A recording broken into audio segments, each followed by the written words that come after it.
Vamos o estudo da primeira epístola aos Coríntios, uma nova série, e hoje continuamos neste glorioso livro, nessa gloriosa epístola do apóstolo Paulo, hoje 1 Coríntios capítulo 1, versículos 10 a 17.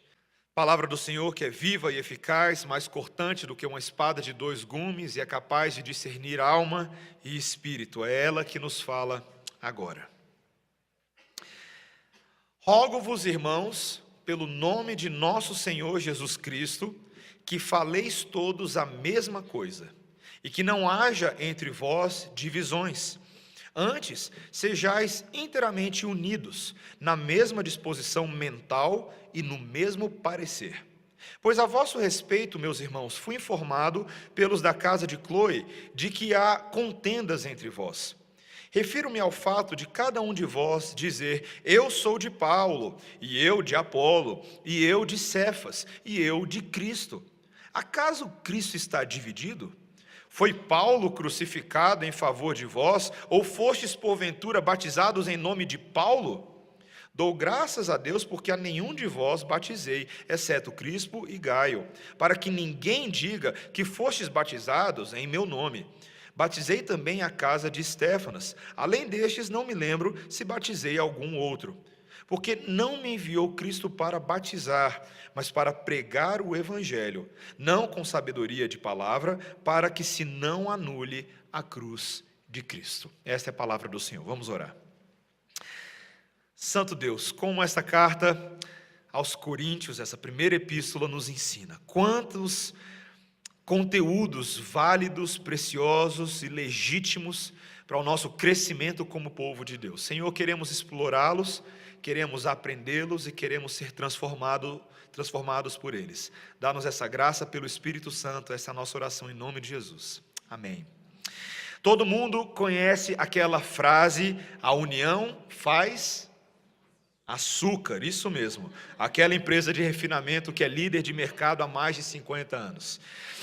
Para muitos é mais fácil fazer essa brincadeira do que concordar com a verdade do ditado popular de que a união faz a força. Na experiência cotidiana, eu e você sabemos muito bem que ajuntamentos sociais nem sempre são sinônimo de harmonia e paz entre os participantes. Não precisa ir muito longe, basta você olhar as tensões na reunião de condomínio de um prédio. Ou quem sabe as dinâmicas internas daquele grupo de trabalho que foi formado pelo professor da escola, e ele colocou no seu grupo todas as pessoas que você não queria ver nem de xadrez. Rapidamente nós percebemos que em grupos, em ajuntamentos onde as pessoas deveriam trabalhar unidas, a balança rapidamente pende para o lado dos interesses individuais e o lema daquele conjunto logo vira: o povo unido jamais será unido. É exatamente isso que acontece.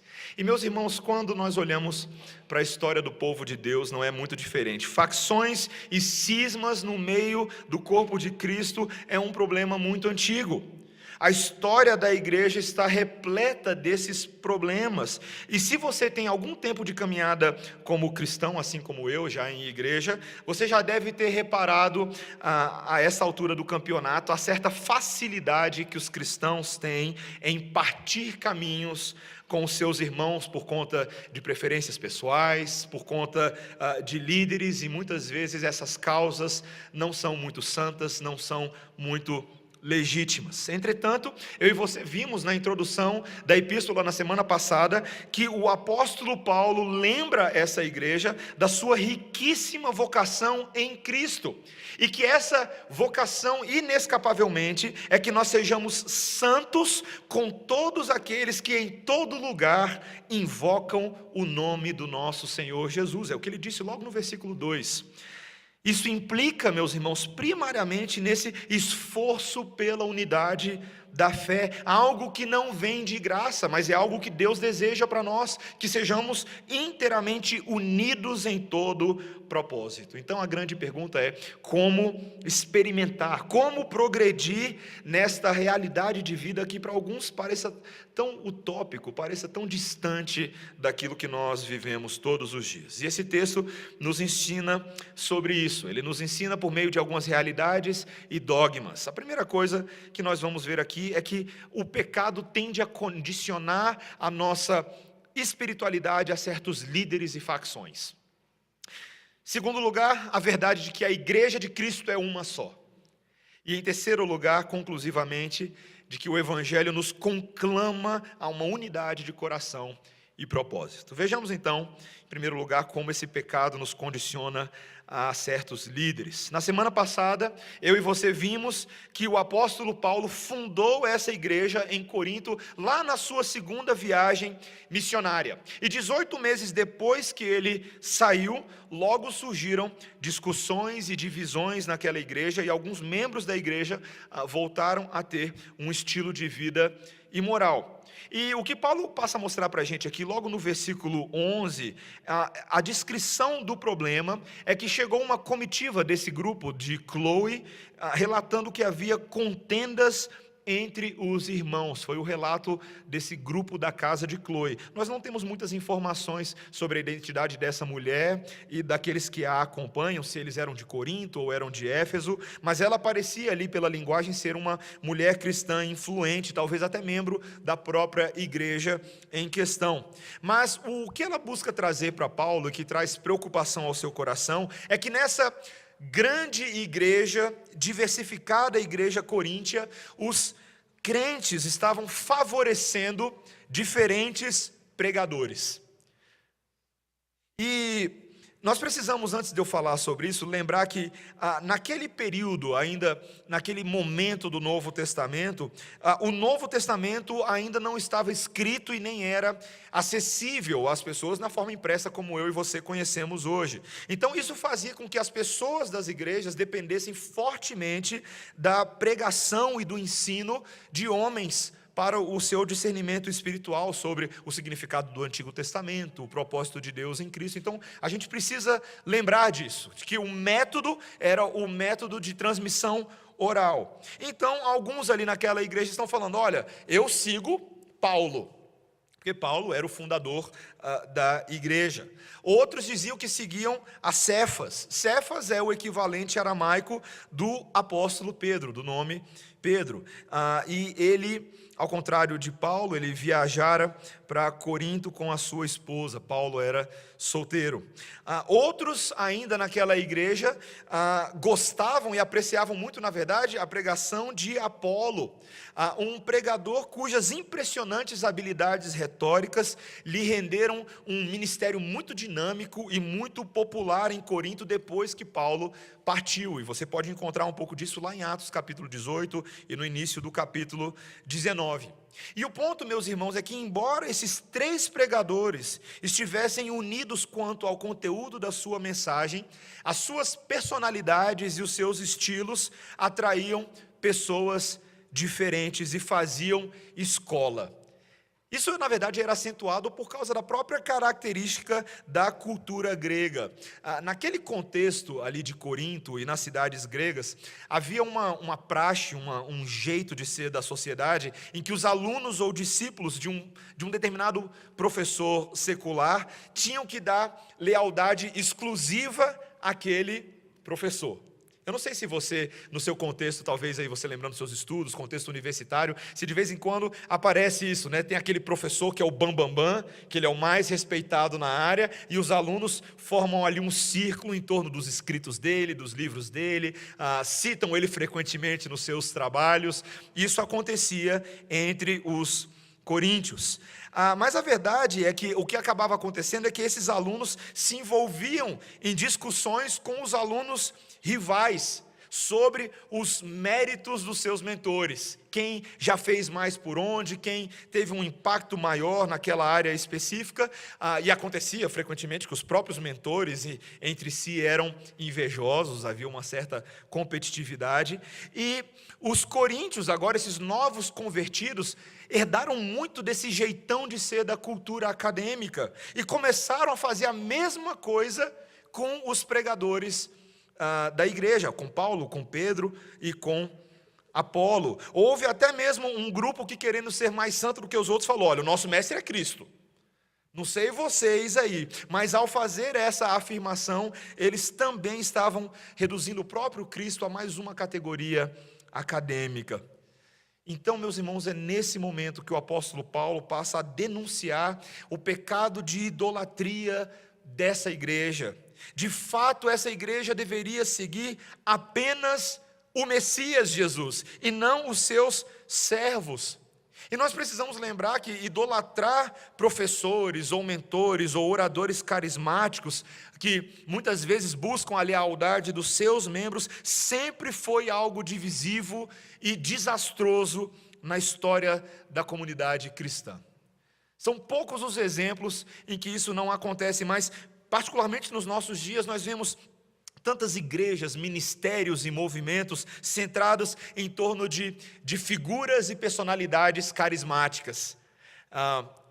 Conversando com um pastor, amigo meu recentemente, ele me contou uma história de um certo pastor da nossa cidade, não vou falar o nome dele, mas é de Brasília, que paga para colocar a cara dele nos outdoors da cidade.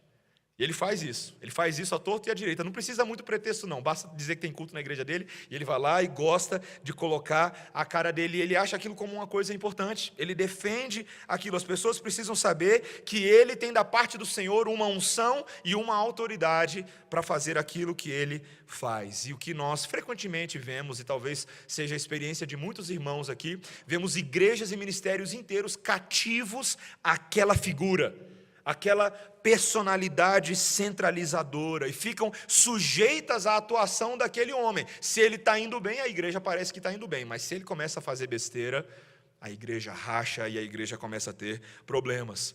Talvez você que tenha crescido num contexto presbiteriano, ou sempre tenha sido dessa igreja, ou alguma igreja assim, você fala assim: não, eu nunca vi isso, nunca foi o meu caso, a minha experiência, mas nós, no nosso círculo reformado, nós temos as nossas idolatrias também. Temos muitas vezes aquela preferência ou estima por alguns teólogos e pastores que, por mais abençoadores que sejam com seus livros, com os seus vídeos nas mídias sociais, também são meros servos do Senhor, e não deveriam receber nenhum tipo de veneração que eu e você deveríamos dedicar somente a Deus. E talvez para aqueles jovens, e no nosso caso, nosso meio, muitos jovens, que pensam ou almejam ou refletem sobre o ministério pastoral, o ministério da palavra, vocês devem sondar o coração de vocês. Qual é a sua motivação? Para que você quer ser pastor? De vez em quando alguém fala assim: pastor, eu quero ser pastor. Para que você quer ser pastor? É o sucesso? É o fato de você ter o reconhecimento, as luzes, talvez almejar os templos cheios e os aplausos, os autógrafos no seu livro? Meus irmãos, nós precisamos ter muito cuidado, porque esse pecado ele é muito sutil, ele é muito invisível. Às vezes ele tem cara de coisa boa, mas nós não devemos permitir que a nossa apreciação por nenhum mestre, por nenhum pregador, por nenhum autor, por mais abençoadora que aquela pessoa seja, leve a igreja do Senhor ao orgulho. Isso se dá com aqueles que admiramos historicamente também. Sabemos que a tradição reformada e presbiteriana tem apreço por teólogos que colaboraram muito para que nós possamos formar o nosso escopo teológico, homens como Calvino, Lutero e tantos outros. Mas ainda assim, esses homens eram tão dependentes da graça do Senhor como eu e você, porque eram pecadores, e não devemos usurpar o lugar deles. Nós precisamos ter esse cuidado, meus irmãos, porque o pecado tem essa capacidade de condicionar a nossa espiritualidade a pessoas e não a Deus. Esse é o primeiro ensino desse texto. E como que Paulo vai começar a resolver esse problema, ensinando a grande verdade, em segundo lugar, de que a igreja de Cristo é uma só. Veja o que ele diz no versículo 13, quando ele faz uma indagação irônica. Ele diz: acaso Cristo está dividido? Foi Paulo crucificado em favor de vós, ou fostes porventura batizados em nome de Paulo? Isso aqui é uma ironia que o apóstolo Paulo está utilizando, mas as contendas estão se originando a partir dessa ideia de que Cristo está dividido, literalmente aqui o grego, como se Cristo estivesse dividido em partes, como se ele fosse um bolo. E essa divisão que o apóstolo Paulo percebe tem a ver, está ligada com a questão dos batismos que foram realizados. Olha o que ele diz no versículo 14: dou graças a Deus, porque a nenhum de vós batizei, exceto Crispo e Gaio, para que ninguém diga que fostes batizado em meu nome. Batizei também a casa de Estéfanas, além destes não me lembro se batizei algum outro. O problema, meus irmãos, é que esses mestres não foram apenas pregadores, mas eles foram pastores que realizaram os batismos de vários novos convertidos. Talvez, se você é um novo convertido no nosso meio, que foi recebido na Igreja Presbiteriana Redenção, talvez o primeiro pastor que você teve na sua vida sou eu mesmo, que estou aqui na frente, o que te batizou. E o que acontecia lá, como é possível acontecer nos nossos dias, é que as pessoas passavam a nutrir uma forte estima e um apreço por aquela pessoa que foi responsável pelo seu batismo. E eles diziam: olha, quem me batizou foi Paulo, e eu estou com ele. Ele é o meu pai espiritual, ele é o meu pastor, e estamos juntos. E é engraçado, meus irmãos, uma pequena observação, como muitas vezes esse misticismo gospel, ele nos nossos dias faz com que as pessoas atenuem ou fiquem completamente cegas e ignorem erros doutrinários de muitos dos líderes por aí, não é verdade? Ah, não, mas ele me batizou. Não, ele foi lá em casa e fez uma oração quando a minha mãe estava doente. E aí perpetuamos muitos erros e observamos isso acontecendo à torto e à direita. E como foi, então, meus irmãos, que o apóstolo Paulo respondeu? Para que as pessoas não fossem devedoras a ele ou cativas dele, ele lembra de uma verdade preciosa no versículo 17. Veja o que ele diz: porque não me enviou Cristo para batizar, mas para o quê? Pregar o evangelho. Estranha essa frase, né? Cristo não me enviou para batizar, para que eu batize, mas para que eu pregue o evangelho. Em primeiro lugar, que a gente precisa ter cuidado aqui, que Paulo não está minimizando a importância do batismo. O batismo havia sido ordenado pelo próprio Senhor Jesus Cristo aos discípulos, lá naquela grande comissão, em Mateus 28, versículo 19. Eles deveriam batizar em nome do Pai, do Filho e do Espírito Santo. E de fato o batismo foi amplamente praticado na igreja primitiva, Atos 2, 41. O batismo era o sinal e selo de que uma pessoa pertence ao povo de Deus. Então o que Paulo está dizendo? O que Paulo está ensinando é que o batismo ele não tem um mérito em si mesmo. Ele está subordinado ao ministério da palavra, à proclamação do evangelho. Ele é um sacramento que deriva da palavra. O batismo não possui primazia e nem deve ser realizado no vácuo. O que deve preceder o batismo, o que é essencial para a salvação, é ouvir e crer no evangelho que ocorre por meio da pregação. É curioso, né, meus irmãos? Nós sabemos que mesmo uma pessoa que creia no Senhor Jesus Cristo e não tenha ocasião ou oportunidade em tempo para ser batizada, ainda assim vai para o céu. Diferente da forma de ver da igreja romana, da igreja católica, que entende que o batismo tem em si uma capacidade regenerativa. E ele é operado de tal forma que o ato em si é capaz de botar uma pessoa lá no paraíso. Essa não é a forma de ver das Escrituras. Fé é necessária para se receber esse batismo apropriadamente. A fé que, em primeiro lugar, começa em ouvir a mensagem de Cristo e crer na mensagem do Evangelho. A mensagem de Deus é muito mais importante do que qualquer mensageiro e os seus atos. E os coríntios precisavam centrar as suas vidas no Evangelho e não nos vários pregadores em quem eles poderiam se orgulhar. E o que prega o Evangelho, meus irmãos? Um dos elementos centrais dessa mensagem é que Cristo não está dividido. Cristo não está dividido.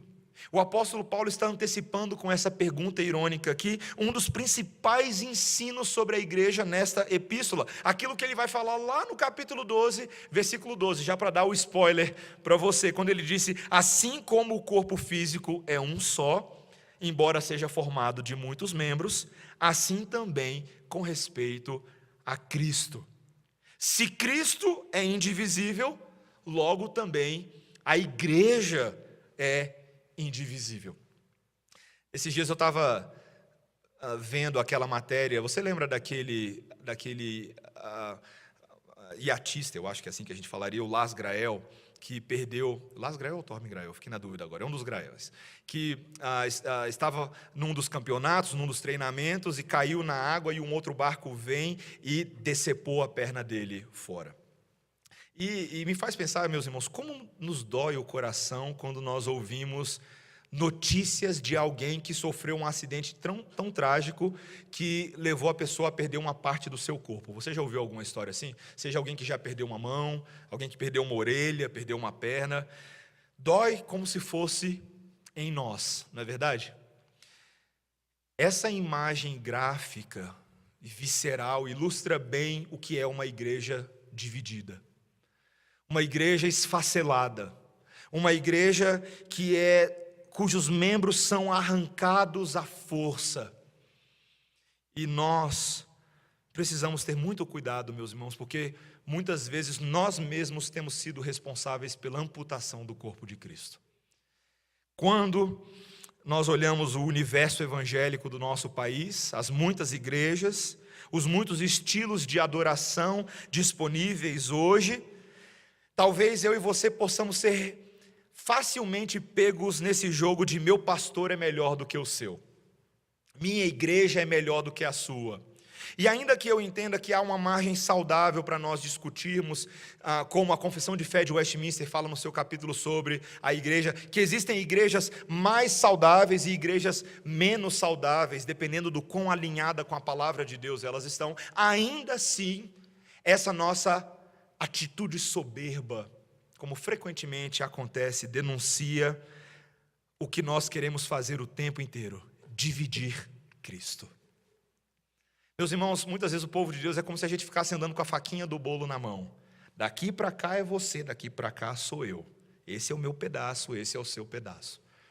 Conversando com um irmão ano passado sobre o desafio de se procurar unidade no nosso país com outros cristãos, não é um desafio pequeno, mas mesmo assim a palavra de Deus diz que nós devemos nos esforçar. Por quê? Porque Cristo não está dividido. Cristo não está dividido. O mesmo sangue que lava presbiterianos, lava batistas, e lava assembleianos, e lava metodistas. E ainda lava alguns também que são de igrejas que não têm nome. Porque esse sangue não se qualifica pela nossa capacidade de nos diversificarmos e de nos multiplicarmos. Esse sangue está acima dessas coisas. E nós devemos pensar pela ótica do reino se queremos reconquistar uma saudável unidade no corpo de Cristo. Uma unidade que seja em torno da palavra, da doutrina, mas seja unidade. Nós precisamos levar isso em consideração. A igreja de Cristo é uma só, porque Cristo não está dividido. Esta é uma igreja que se espalha sobre a face da terra, uma igreja que fala diferentes línguas, português, inglês, mandarim, espanhol. É uma igreja que adora o Senhor com diferentes cânticos e vestimentas, mas é a mesma igreja do Senhor se o nome de Cristo Jesus é invocado e a palavra do Senhor é pregada. Como eu e você precisamos aprender. Como eu e você precisamos ampliar. Isso nos traz tantas implicações missionárias, ou pelo menos uma ótica missiológica para o povo de Deus.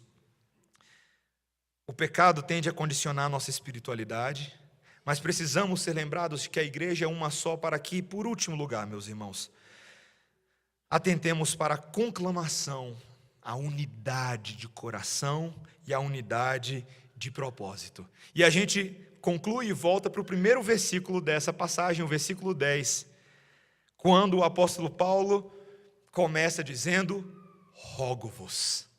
Rogo-vos. É uma súplica, um desejo profundo que vai acompanhar todos os parágrafos e todas as palavras nessa epístola. Ele roga a esses irmãos que atentem seriamente para a tese que ele vai propor, para a sua recomendação apostólica pastoral. Paulo aqui, meus irmãos, ele lembra um treinador frustrado na linha lateral, assistindo o seu time jogar, mas vendo a sua equipe brigar na quadra. Então o que Paulo faz? Ele pede um tempo. Já viu quando o técnico pede um tempo? Ele percebe que essa falta de unidade entre os seus companheiros é óbvia, que eles até podiam vestir o mesmo uniforme da mesma equipe, mas estavam fazendo pior do que os adversários para provocar a sua própria derrota. E ele diz então: rogo-vos, o quê? Qual é a segunda palavra que ele diz depois de rogo-vos? Irmãos. Curiosamente, a nossa tradução traduziu apenas como irmãos, mas o grego é irmãos e irmãs. Ele roga a todos eles, enfatizando que todos esses cristãos da mesma igreja são irmãos uns dos outros. Gente, quando eu falo assim, ô meu irmão, ô minha irmã, não é jargão evangélico não, é irmão de verdade. Quando eu falo assim, você é meu irmão, é porque você é meu irmão, de verdade.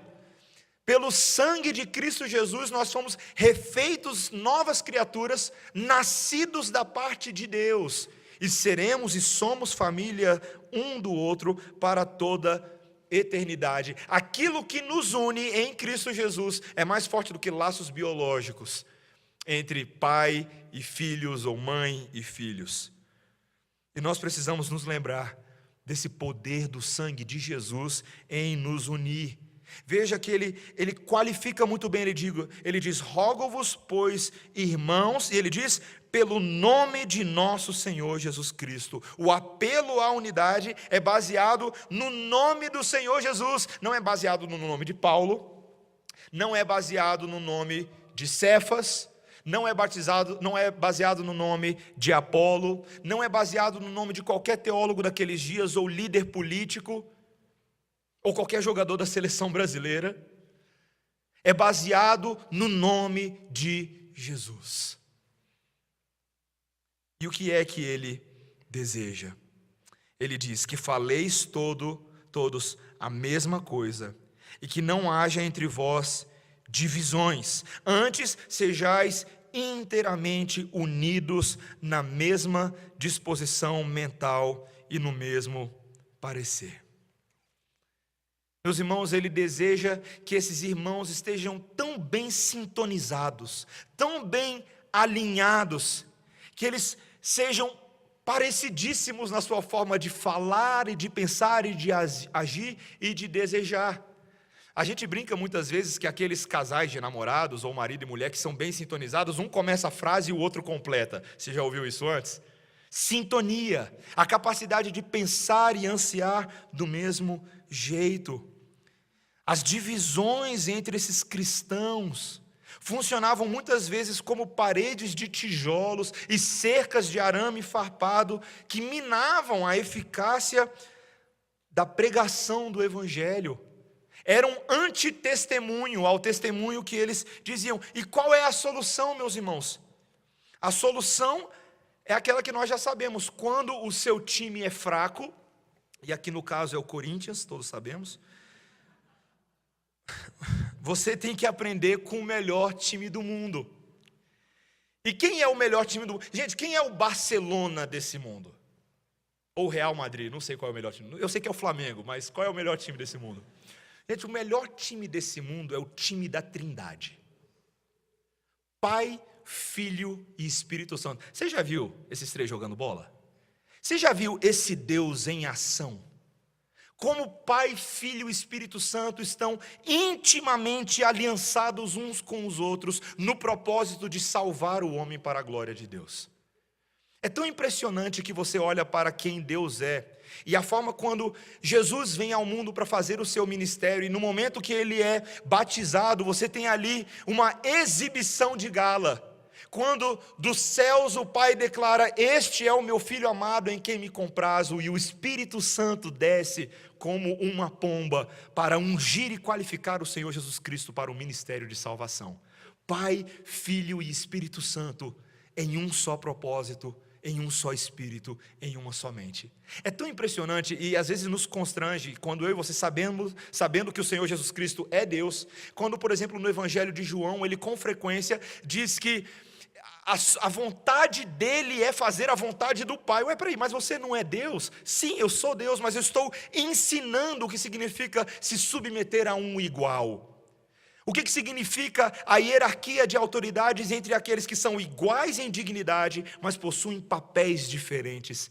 Que ensino para as nossas vidas. Essa sincronia, essa maneira de agir. E o Senhor Jesus Cristo, em vias da sua obra de cruz, quando ele fez aquela famosa oração sacerdotal de João 17:11, ele disse assim, orando agora pela igreja, orando por nós, ele diz: já não estou no mundo, mas eles continuam no mundo, ao passo que eu vou para junto de ti, falando com o Pai. Pai Santo, guarda-os em teu nome, que me deste, para que eles sejam um, assim como nós.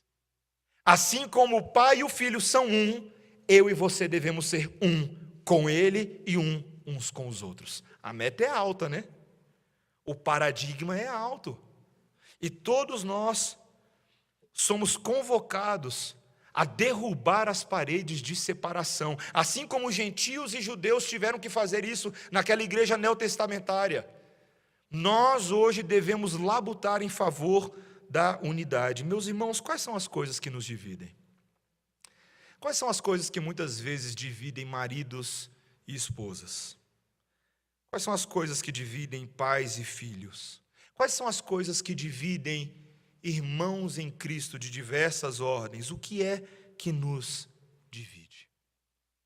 É hora de nós, de forma atenta, começarmos a perceber essas coisas. Claro que eu não quero dar muito spoiler, o livro de Coríntios como um todo vai trabalhar esse labor, a necessidade de sermos unidos, mas desde já, eu e você precisamos parar de olhar para as nossas inabilidades e falta de recursos e olharmos para o treinador.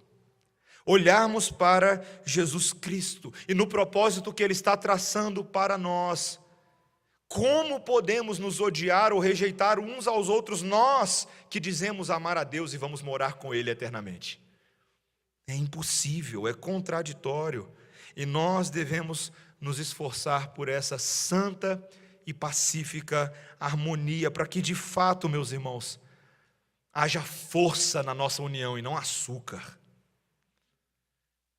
Que nós tenhamos a força e a capacidade e a presença do Espírito Santo nos calibrando, nos encorajando uns aos outros.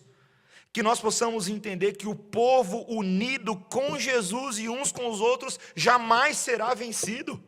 Jamais será vencido. O Senhor Jesus Cristo nos prometeu que Ele é a videira, que nós somos os ramos e quem permanece nele, e Ele em nós, esse dá muito fruto, porque sem mim nada podeis fazer.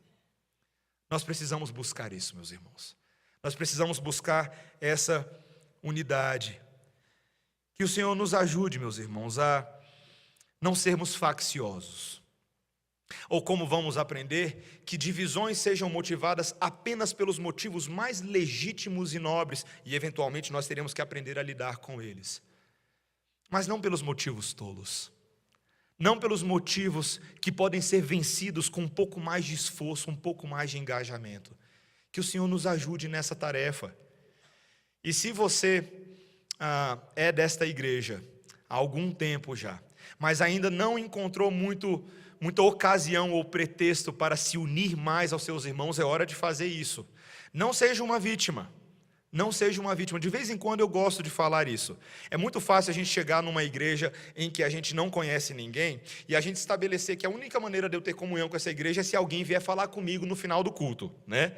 Aí vem 2, 3, 4 domingos você está vindo na igreja, o povo não fala direito e você pensa assim, não vou ficar nessa igreja. Que tal inverter um pouco essa lógica? Que tal inverter e você ser aquela pessoa que vai atrás de promover união com seus irmãos? Apresente-se. Vai no grupo familiar, vai na casa das pessoas. Já que está aí divulgado para você participar, participe. E seja você mesmo o promotor e aquele que modela o que significa promover a união na igreja. Pare de dar desculpas. Sejamos nós como o Senhor Jesus Cristo, que não ficou esperando lá no céu que a gente se juntasse a Ele. Não, Ele veio até nós. Ele se encarnou, Ele se fez homem. E por meio da sua morte e da sua vida, Ele se uniu conosco eternamente. Que seja essa mesma motivação. Amém? Que nós tenhamos essa forma de pensar. Vamos orar, irmãos. Senhor Deus, obrigado porque este texto nos faz mover em direção uns aos outros e, sobretudo, em direção ao Senhor. Temos de Ti o exemplo, Senhor, de uma união conquistada por esforço, de um Deus que para se unir conosco teve que morrer a morte de cruz, para derrubar a separação do pecado e se reconciliar conosco. Senhor, nós hoje somos embaixadores da reconciliação. E a nossa vocação, o nosso emprego é fazer esta mensagem conhecida com os nossos lábios e com nossas vidas. Senhor, precisamos da Tua graça. Não é assim tão natural para nós, Senhor, mas é natural para o Espírito de Deus. E aqueles que têm o Espírito de Deus podem desenvolver melhores hábitos de unidade. Queremos ser assim, queremos ser pacíficos, Senhor. Tira dos nossos lábios, das nossas línguas, a maledicência. Tira de nós a facciosidade, o desejo de se separar. Pelo contrário, Senhor, ensina-nos a ser como a Trindade Santa é. Que possamos jogar desta forma e que o Senhor se agrade de nós. Essa é a nossa oração em nome de Jesus. Amém. Amém. Vamos ficar de pé, irmãos. Vamos cantar um cântico muito apropriado para este momento, conhecido de muitos de nós, nem sempre cantamos ele. Eu sei que foi pago um alto preço e que a mensagem desse cântico reflita o que aprendemos e o nosso desejo de servir o Senhor.